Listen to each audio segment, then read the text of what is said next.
You are listening from Lee Swift Book.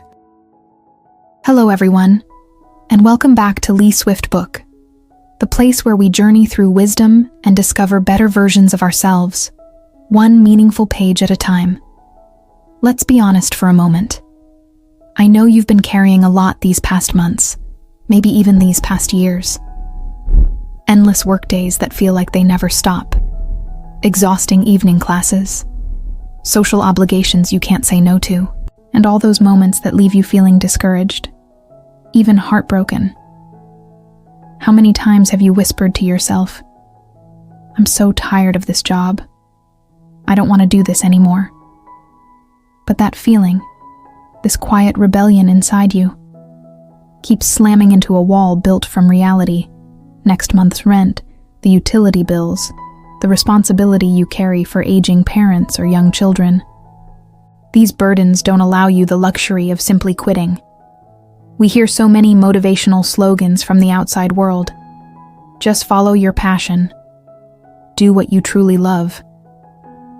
For a brief moment, those lines lift us up, only to drop us into a sea of doubt. Because the truth is, many of us don't even know what our passion really is. And even if we do, we're not sure whether that so-called dream is worth risking everything for. So what happens? We keep doing a job we don't love. Day after day, we clock in, count the hours, do just enough to get by, and wait for the monthly paycheck as if it were a life raft. This repetitive cycle slowly erodes us, from enthusiasm to exhaustion, from curiosity to numbness, sometimes even to a quiet, aching despair. Life is short, but not everyone has the privilege of chasing passion. These invisible chains, fear, responsibility, uncertainty, make our existence feel dull and drained of meaning. So the real question is, how do we break free from this heaviness? How can ordinary people like us build a life that feels meaningful and worthwhile? And above all, what does it truly mean to live a life worth living? For a question so ancient and difficult, a remarkable 90-year-old woman offered one of the most profound answers. Her name is Nakamura Sunek, the extraordinary author of the book I want to share with you today, The Worthy Life. Nakamura Sunek is one of the oldest practicing psychologists in Japan's history. Born in 1929, she has devoted more than 70 years of her life to her work, and even at the age of 90, she has never once considered slowing down. So what makes her so different? She isn't a famous professor. She has never published a scientific study. In fact, by conventional standards, she is a remarkably ordinary person. And because of that, many might assume she has no authority to write a book, that anything she says would be nothing more than cliché advice. I'll admit, before reading her book, I had the very same doubt lingering in the back of my mind. But when I closed the final page, I was stunned. I realized I had just learned some of the most profound life lessons from this seemingly ordinary woman. Nakamura lived through the smoke and fire of war. She witnessed entire eras rise and fall. She endured and observed every flavor of human joy and suffering. She saw through the illusions, the ups and downs, the falsehoods people cling to. And even after 90 years, she remains spirited, fresh, and full of life. And in the end, she can say with absolute certainty, "If I died today, I would have no regrets." The Worthy Life is not a typical self-help book. It reads more like a small distilled philosophy of living. Every page is drawn from the author's 9 decades of real, lived experience. It offers honest, grounded guidance on how we face work, how we build relationships, and how we search for happiness. Her philosophy is the gentle hand that helps you walk through the darkest chapters of your life. And the ultimate message she wants to leave us with is this: no matter what your circumstances are, you can live a life that is meaningful, a life that is truly worth living. To truly understand her philosophy, we have to step into Nakamura's own story. She was born in rural Japan, in a large family with many siblings. Higher education was a luxury no one in her household could afford, especially not for a daughter. Like most families of that era, the little favoritism and financial support that existed were reserved for the sons, As a girl, she didn't even have the right to choose her own future. At 16, she stood before only two paths: get married or survive entirely on her own. And then, almost by chance, an opportunity appeared. Japan at the time was facing a severe shortage of psychologists. Her uncle, who ran a clinic in Osaka, offered to sponsor the full tuition for anyone willing to pursue the profession. For Nakamura, this was her golden ticket, the chance to study, to avoid being pushed into adult labor before she was ready. So she left her hometown, traveled to Osaka, passed the entrance exam, and became a doctor. From this alone, we can see clearly. Her choice to become a psychologist had nothing to do with passion or personal desire. She simply could not afford to ignore the one opportunity that meant survival. In truth, deep down, she didn't even like the work. But to support herself and her family, she had no choice but to continue. She didn't know what else she could possibly do. That inner conflict, between obligation and dislike, caused her years of silent suffering. Meanwhile, her two younger brothers lived far more comfortable lives. They received their parents' financial support, pursued careers they genuinely enjoyed, and earned better salaries. Facing such stark differences in fate, Nakamura often felt a mix of resentment and helplessness. And yet, her circumstances mirror the lives of so many of us. We don't love our jobs, but we rely on them to survive. Not everyone graduates knowing exactly what they want. You struggle through the job search, finally get hired, and only then realize the position doesn't suit you at all. The truth is, no job on this planet is perfect. Every job comes with its own set of pressures and irritations. You might have to force a smile for unreasonable customers. You might have to squeeze onto overcrowded trains every morning, dragging yourself to work even when you're sick. You might feel trapped, exhausted, and invisible. And yet, in the middle of this pressure, in the tightest corners of her life, Nakamura discovered something deeply important. Nakamura realized that the more we burden ourselves with lofty expectations about the purpose of our work, the more disappointment and suffering we invite into our lives. Instead, she urges us to tell ourselves one simple truth: I'm working to earn money so I can live. There is nothing shameful about working for money. It is the most natural instinct of survival. During her 70 years of practice, she listened to countless patients complain about exhaustion and burnout. Yet at the heart of their suffering was one thing: they misunderstood the true nature of work. She states clearly that no matter what job we do, we work in order to live. Put simply, the basic, most fundamental purpose of any job is to support ourselves and our families. We spend more than half our lives working. If our expectations are unrealistically high, we will inevitably feel overwhelmed and disappointed. When we become obsessed with external factors, salary, status, reputation, recognition, we start to fixate on how others speak to us, look at us, or judge us. Every small discomfort becomes a wound. And if you stay in that mindset for years, you'll eventually suffocate. Your job will slowly erode you, piece by piece, until you are swallowed whole by dissatisfaction. Nakamura's advice is simple. Stop placing so much weight on your job. Whether you're new or experienced, don't overthink every task you're assigned. Just focus on doing it well. Frowning and telling yourself, "This job isn't for me," only amplifies anxiety and drains your motivation. Instead, keep a mindset of trying, of giving yourself a chance. Don't quit too quickly. See each task as a chance to strengthen yourself. Even if you can't love your job, at the very least, let go of the urge to hate it. Just do it as well as you can. At the age of 88, Nakamura was still working 6 days a week. Many assumed she must be passionate about her profession, but the truth is, she wasn't. When she was young, she worked to survive. After marriage, she worked to support a family. She held on to this simple mindset for decades, and eventually, her job became an inseparable rhythm of her life. It allowed her to move gently with the flow of existence. To her, the idea of not finding the right job is unnecessary worry. The odds of finding a job you genuinely love, she said, are about the same as winning the lottery.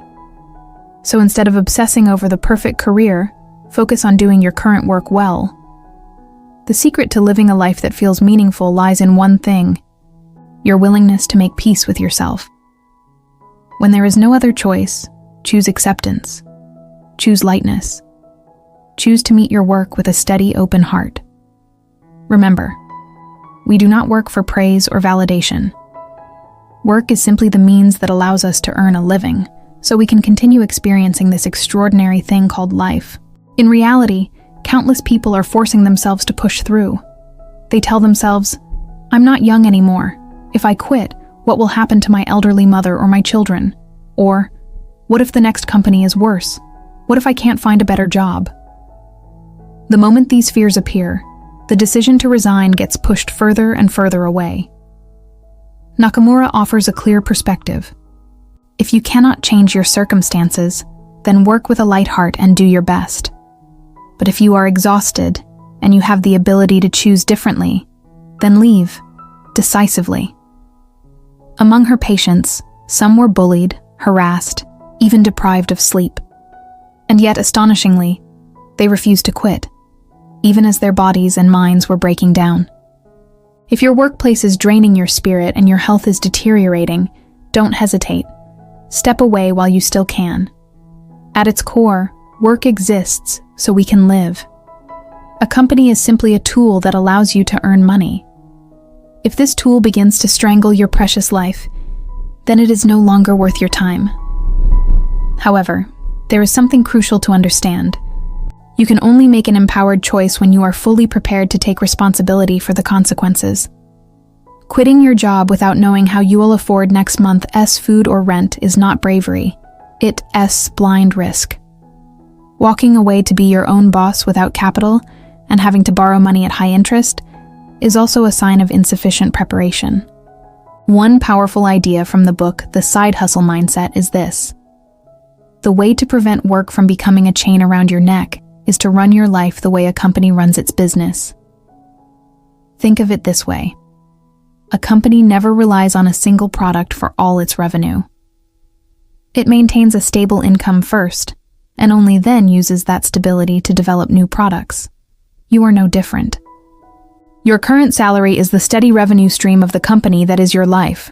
Protect it, nurture it, and from that stability, build a second source of income, or save enough to someday transition into something new.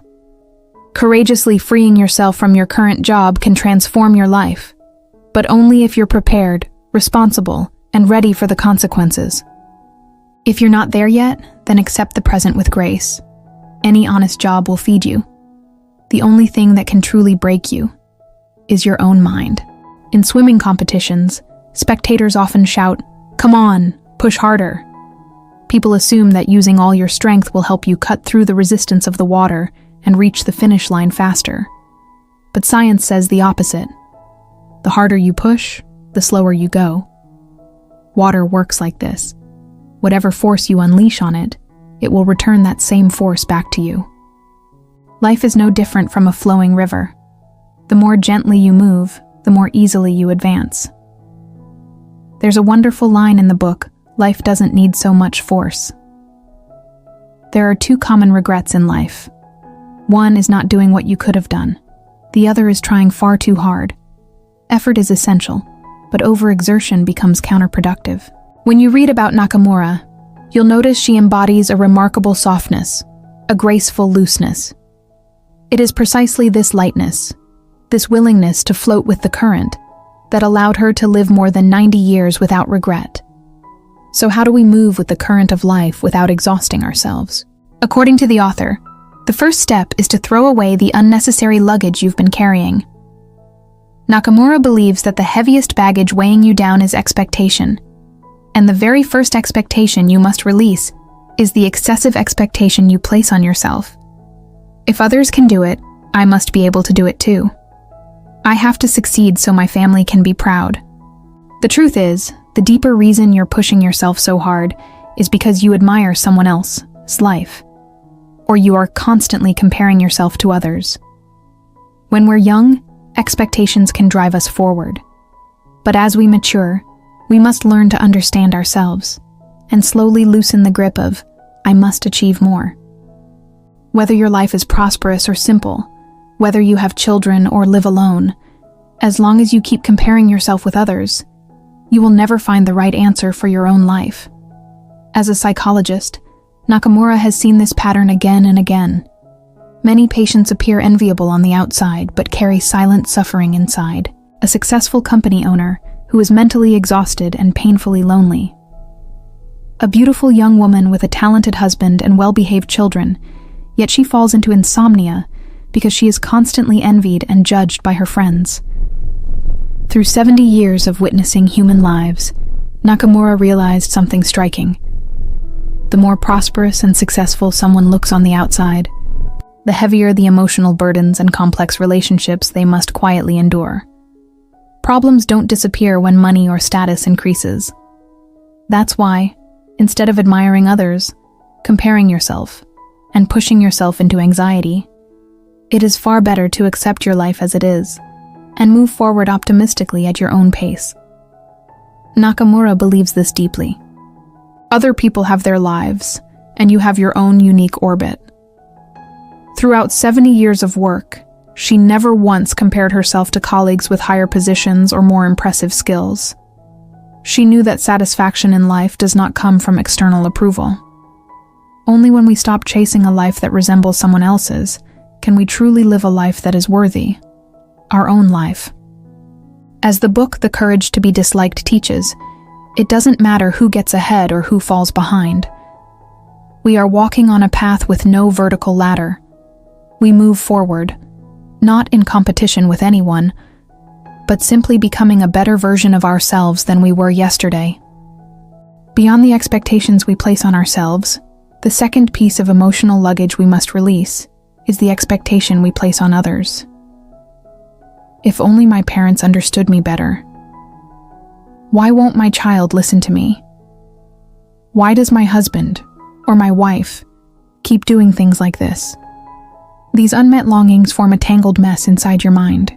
At 27, Nakamura entered an arranged marriage, only to discover afterward that her husband was an alcoholic who spent all their money. She single-handedly carried the weight of the household. In her era, divorce was rare, and children of divorced parents faced harsh judgment from society. For the sake of her children and her own mental well-being, she had no choice but to adjust her inner world. She lowered her expectations of her husband to the bare minimum. As long as the two of them could stand side by side at their children's weddings, that was enough. Once she set this realistic standard, she finally allowed herself to breathe. Her patience wasn't passive endurance. She often said, "Life requires patience that comes from understanding." When you understand this, you stop enduring blindly and start looking for ways to make your own life lighter, gentler, and more comfortable. But her challenges didn't end there. After asking her parents to help care for the children, they began to take control of her household, and even her children's upbringing. They allowed her younger brother to live with them, which caused constant conflict between her husband and her parents. Work was overwhelming, and her private life was chaotic. When we demand too much, we eventually collapse. So she did the only thing she could. She lowered her expectations of others and created boundaries for herself. In the worst moments, she aimed only for things to be just slightly above average. She didn't expect perfect parenting. She didn't expect her work to be flawless. She didn't expect harmony between her husband and her parents. She simply needed things to be good enough. Everything else, she allowed to unfold naturally. And slowly, that difficult chapter passed. She became a respected psychologist. Her children grew up healthy and strong. And her husband, in his old age, softened. We all wish for peaceful lives and happy families. But the life of an ordinary person is often filled with instability and chaos. We cannot fight this truth. All we can do is flow with it, by lowering our expectations of others, by not making life harder for ourselves, and by not forcing those around us to meet impossible standards. The rule of the world is simple. Aim for the highest, and you often end up in the middle. And when you don't get what you want, frustration and resentment follow. That is why the wisdom lies in this. Stop demanding, reduce expectation, and abandon the illusion that everything must unfold according to your will. This is how you cultivate the insight needed to live a worthy life. And to let go of the heavy burden of expectation, there is one powerful approach. Live with modest desires, and be willing to embrace solitude. Nakamura never chased anything beyond the essentials. She dressed neatly but never extravagantly. She owned no luxury handbags, no fancy accessories. She had no craving for gourmet food or lavish shopping. She said, "If you and your family are healthy, full of vitality, and you have even one true friend to talk to, that is more luxury than most people ever need." She understood deeply. No environment and no person can satisfy you 100%. Even the most ideal workplace will eventually reveal its flaws. Even the most perfect partner will someday do something difficult to accept. The truth is, people cannot always revolve around our needs. Even your most beloved child will eventually grow up and build a life of their own. Even someone you love with all your heart may someday walk away. So for every person you meet in this lifetime, for everything you try to hold on to, the only harmonious way to live is this. When they arrive, welcome them with joy. When they leave, let them go with ease. In 6 lectures on solitude, there is a line that says, "Loneliness is the beginning of a complete life." If you have no experience being alone, you will not know how to coexist peacefully with others. Letting go of expectation may make you fear solitude at first. But once you embrace it, you will no longer expect too much from others. With fewer desires, you stop comparing yourself to the world. And in this way, the chains that bind your life begin to fall away, leaving you free to live in harmony with yourself and with everyone around you. Whatever you go through in life, every single experience has value. One of the most unforgettable lines from this book is, "Life is a journey that only moves forward. There is no turning back." And because of that, we must learn to appreciate everything we encounter along the way. This too has become one of my own guiding principles. Be grateful for everything that comes into your life, and everything that leaves. When gratitude becomes the lens through which you live, even the most tiring or uninspiring job begins to feel meaningful. You start to cherish each moment, because at the very least, this steady job allows you to keep living. Gratitude also sharpens your awareness of those small, warm glimmers of kindness around you. As Haruki Murakami wrote, "Remember the people who held an umbrella over you in the rain, the ones who wrapped you in a silent embrace in the dark, the ones who made you laugh when you needed it most. Whether they were loved ones or complete strangers, you remember the ways they helped you, and how their presence allowed you to continue experiencing this life." And when you cultivate gratitude, bitterness melts away. You stop keeping score. You no longer dwell on whether people bother you with small requests. Instead, you focus on doing your work well, on contributing to those around you, on becoming someone reliable.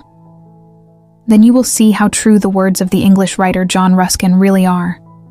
The greatest reward for doing your best for others is that it becomes the greatest good for yourself.